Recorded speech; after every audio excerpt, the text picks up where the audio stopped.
Do you know what happens when a family removes a single food from their table and never brings it back? I do. I watched it happen over 3 generations. And I watched what happened when they returned it. The difference was not small. It was not subtle. It was the kind of difference you feel in your body, in your home, and in the years that follow. My name is Rabbi Shlomo Katz. I am 71 years old. I was born in Tzfat, Safed, in the north of Israel, the city where the great Kabbalists of the 16th century sat in stone houses along narrow mountain paths and decoded the spiritual language hidden inside every word of Torah. I studied in the yeshiva of Tzfat and later at Bar Ilan University, but my deepest education did not happen in any classroom. It happened in my grandfather's kitchen, at his table, watching his hands prepare food with the kind of deliberate attention that told you he was doing something sacred, not just cooking. My grandfather was Reb Yosef Katz, a Kabbalist of the school of Tzfat, who spent his entire life studying the spiritual dimension of food, what Torah, Talmud, and Zohar say about what we eat and why. He taught me that God did not place food on this earth randomly. Every fruit, every grain, every plant that appears in sacred scripture was placed there as part of a divine blueprint. And nowhere is that blueprint more explicit than in one verse from the book of Deuteronomy, chapter 8, verse 8, where God describes the land he is giving to the Jewish people as a land of 7 specific foods: wheat, barley, grapes, figs, pomegranates, olives, and dates. In Hebrew we call them the Shivat HaMinim, the 7 sacred foods. My grandfather called them the code, not a metaphor, a code, a system of 7 carriers of divine blessing that, when understood and used together, form a complete framework for health, protection, and abundance in the home. Today, I am going to teach you about one of these 7, and this particular food is, in my view, the most underestimated, the most abandoned, and the most misunderstood of all of them. Toward the end of this teaching, I will share something my grandfather only revealed to family, a specific way of understanding this food that I have never spoken about in a public setting before. So stay with me through every word of this. This is the figgy, te'ina in Hebrew, one of the Shivat HaMinim, one of the 7 sacred foods my grandfather called the divine blueprint of the Jewish kitchen. And I want to tell you something before I go further. When I say most families threw it away, I am not speaking poetically. I am speaking literally. Because the fig, the fresh fig, the dried fig, the fig in its whole and unprocessed form has almost completely disappeared from modern Jewish tables, and from non-Jewish tables too. And the consequences of that disappearance, I believe, are far greater than most people realize. I want to tell you how I came to understand this. In the early years of my studies in Tzfat, when I was perhaps 19 or 20 years old, I used to walk through the old city in the early morning before prayers. The stone streets in Tzfat are unlike anywhere else I've ever been. They are narrow, they are cool even in summer, and they carry a kind of silence that you feel against your skin. In late summer, fig trees grew along the walls of several of those streets. Not cultivated, not tended by anyone, just growing the way fig trees have grown in that land for thousands of years. I would sometimes stop and pick one, eat it standing in the street. And I remember thinking even then that there was something unusual about the experience, something that didn't feel like eating. It felt like receiving something. I mentioned this to my grandfather one Shabbat evening. Shabbat is the Jewish day of rest, from Friday sundown to Saturday night, when we were sitting at his table after the meal. He looked at me for a moment without saying anything. Then he got up, went to his bookshelf, and came back with his copy of the Zohar, the central text of Kabbalah, which was written and compiled in the land of Israel and in Spain over many centuries. with its roots in the oral traditions of Tzfat itself. He opened it and pointed to a passage and said, "Shlomo, you felt something because something was there. The feeling was not imagination. The feeling was recognition. Your neshama, your soul, remembered this fruit." He spent the next several hours explaining to me why, and I have spent the 43 years since then deepening that understanding through Torah, through Talmud, through Rambam, through every source I could access. What I want to share with you today is the essential truth of what he taught me and what I have confirmed again and again in both the sacred texts and in lived experience. But before I go further, I want to ask you something directly. If you have ever felt that your home needed more blessing, more health, more vitality, more of something you couldn't quite name but knew was missing, write the word Shivat HaMinim in the comments below. I read every comment, and I want to know how many people watching this have felt that absence, because what I'm teaching you today is for you specifically. Let me speak plainly about the world we are living in right now. The rates of chronic illness in the modern world are not decreasing. In the United States alone, more than 60% of adults live with at least one chronic condition: cardiovascular disease, metabolic disorders, inflammation-related illness. These are not numbers from the distant past. These are the conditions of people alive today, people sitting in homes that contain, in their refrigerators and pantries, processed food that has been stripped of nearly everything the body recognizes as real nourishment. And I say this not to alarm you. That is not my way. I say it because the contrast between what we are eating now and what the sacred tradition prescribed for thousands of years is not a small gap. It is enormous. The modern approach to health, in most of its dominant forms, tells us to count numbers, calories, grams, percentages. It tells us to supplement what we are missing with pills and powders. It tells us to manage symptoms. And for the vast majority of people, this approach produces a life of management, not restoration, not flourishing. Management. I know this because I lived it.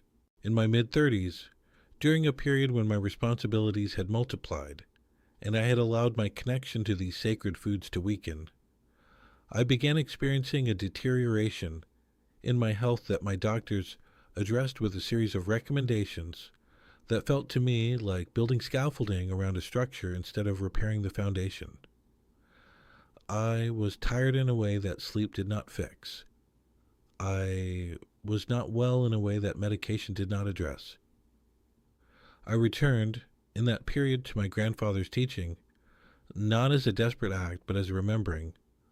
And what changed was not one thing, but the fig was part of it. And I will tell you why. What I discovered through those years is that this was not a loose piece of advice. It was part of a system. After 43 years of study, I have identified 7 foods that appear again and again across Torah, Talmud, and Zohar as carriers of divine blessing. The fig is one of them. And what makes it different from a modern superfood article is that the tradition does not isolate it. It places it inside a complete code, a system that my grandfather taught as a whole, not as scattered pieces. Today, I am giving you the teaching on the fig. But understand as we go, what you learn today becomes 10 times more powerful when practiced alongside the other 6 sacred foods. So let me tell you what the fig actually is in the language of the sacred tradition. In Deuteronomy 8:8, the fig, te'ena, is listed as the 4th of the 7 foods of the Holy Land, not placed there randomly. In Kabbalistic understanding, the order of the Shivat HaMinim is intentional, and the position of each food within the list corresponds to a different dimension of blessing. The fig occupies a position that the tradition associates with the sustaining of life itself, not just physical survival, but the quality and depth of years. This is the food the Torah places in the position of life's continuation. The fig tree appears in sacred texts with a frequency that, when you begin to count it, becomes impossible to dismiss. In the Talmud, Tractate Bereshot, the rabbis discuss at length which fruits require which blessings, and the fig is given particular attention because of its status as one of the 7 fruits of Israel. The blessing over a fig is not the generic blessing over fruit.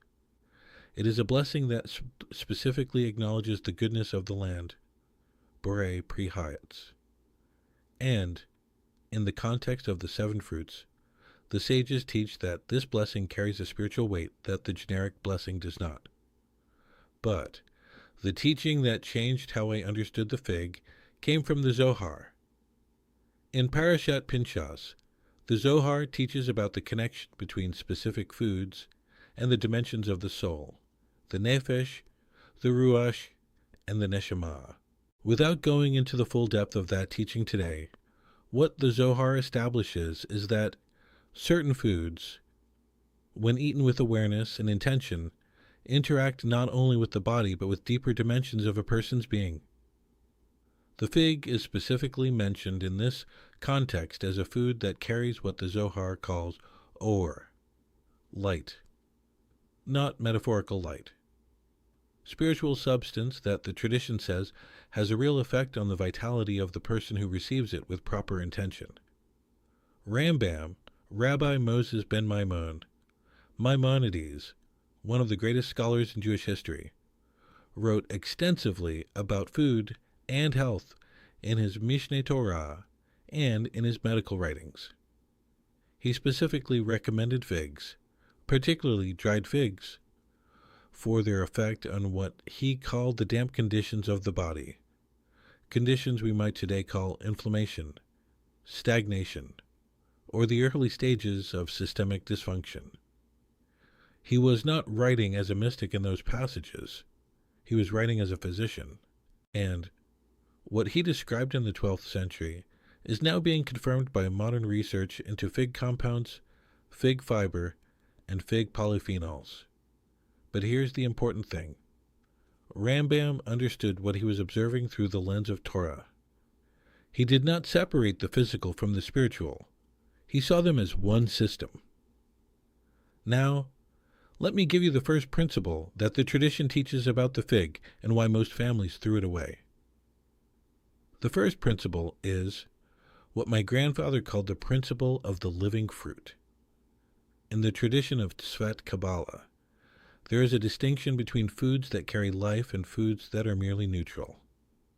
The fig, in its whole and unprocessed form, fresh, dried slowly, or prepared in ways that preserve its original structure, carries what the tradition calls chayim, life force.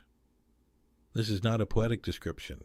The Zohar teaches in several places that foods which come from the 7 species of the Holy Land carry a dimension of divine intention that was built into them at the moment of creation. When you eat a fresh fig or a properly dried fig, you are not just consuming nutrients. You are, according to the tradition, receiving something that was encoded into that fruit by the Creator himself. The reason most families threw it away is simple and painful. The fig does not survive the modern food system. It does not travel well. It does not last on a shelf. It cannot be made into a product that is convenient in the way modern food must be convenient to be profitable. And so it was replaced. Not consciously. Not deliberately. It was simply crowded out by things that were easier, cheaper, and lasted longer. And in that slow replacement, something essential left the table. The tradition teaches that when the Shivat HaMinim are absent from a home, the home loses a form of protection that nothing else can replace. My grandfather said it plainly. A house without the 7 sacred foods is a house with open windows in winter. Everything can get in. The second principle is what I call the principle of the tree's memory. In Proverbs, Mishlei, Chapter 27, verse 18. It is written, "He who tends the fig tree will eat its fruit." This verse is usually read as a practical observation about agriculture or faithfulness in work. But my grandfather showed me how the Kabbalists of Tzfat read it differently. The fig tree, he taught, is unique among the trees of Scripture because it does not produce all its fruit at once. It produces in waves throughout the season. It requires patience. It requires return. And the tradition teaches that this quality of the tree is mirrored in the blessing it gives to those who receive it. The fig does not give everything in one moment. It gives over time. The blessing of the fig is not the blessing of a single event. It is the blessing of extended years, of steady vitality, of a life that continues to produce fruit in its later seasons. This is why the sacred tradition specifically connects the fig to longevity, not in the crude way that modern wellness culture speaks about longevity as the extension of biological function, but in the deeper sense of a life that remains fruitful, meaningful, and connected to its source across many years. The third principle, and this is the one my grandfather only revealed to family, the teaching I promised you at the beginning, is what he called the principle of the hidden sweetness. My grandfather showed me a teaching in the Zohar, in the section on the portion of Beshalach, where the rabbis discuss the nature of sweetness as a spiritual category. The Zohar teaches that davash, honey sweetness, is one of the primary languages through which divine blessing enters the physical world. And the fig, uniquely among the 7 sacred foods, contains its sweetness entirely within itself, hidden beneath a skin that appears rough and unglamorous. You would not look at an unripe fig and know what was inside. You would not, if you had never encountered one, choose it for its appearance. The sweetness is completely hidden until the moment of opening. My grandfather taught me that this is not an accident. The tradition holds that the fig was specifically created as a representation of the way divine blessing operates in a human life. It is often hidden. It is often beneath an exterior that does not announce itself. It does not proclaim its sweetness from a distance. It waits. And the person who is patient enough, intentional enough, humble enough to receive it, that person finds something that far exceeds what the exterior promised. He told me, "Shlomo, this is why the fig is associated with the extension of life. Not because of what science will one day find in its compounds, though that too, but because the person who has learned to find sweetness in hidden places has learned something essential about how to live. That person does not depend on circumstances to be obviously good before they recognize blessing. And a person who can find blessing in ordinary things is a person who will always find it. That capacity, the tradition teaches, is itself a form of life extension. It is the internal condition that allows years to be full rather than merely long. This principle becomes 10 times more powerful when practiced alongside the other 6 sacred foods. My grandfather didn't teach these 7 foods separately. He taught them as a system, a complete code. And the code for the fig, in particular, only reveals its full depth when you understand how it interacts with the fig's companions in the list of Deuteronomy 8:8. But even what I have given you today, if you hold it, if you sit with it, if you bring the fig back to your table with awareness of what it carries, you will already be doing something that most of the modern world has forgotten entirely. Let me be honest with you about something. There was a period in my life, I mentioned it briefly earlier, but let me be more specific, when I allowed these teachings to become theoretical. When I was in my late 30s, building my practice, teaching publicly, writing, I fell into the pattern of a scholar who studies food wisdom without eating by it. The irony was not lost on me eventually. I knew, intellectually, everything I've told you today, but my table did not reflect that knowledge, and the consequence was not dramatic. It was quiet. It was a slow narrowing of vitality, a reduction in the quality of my presence, a tiredness that was deeper than the body.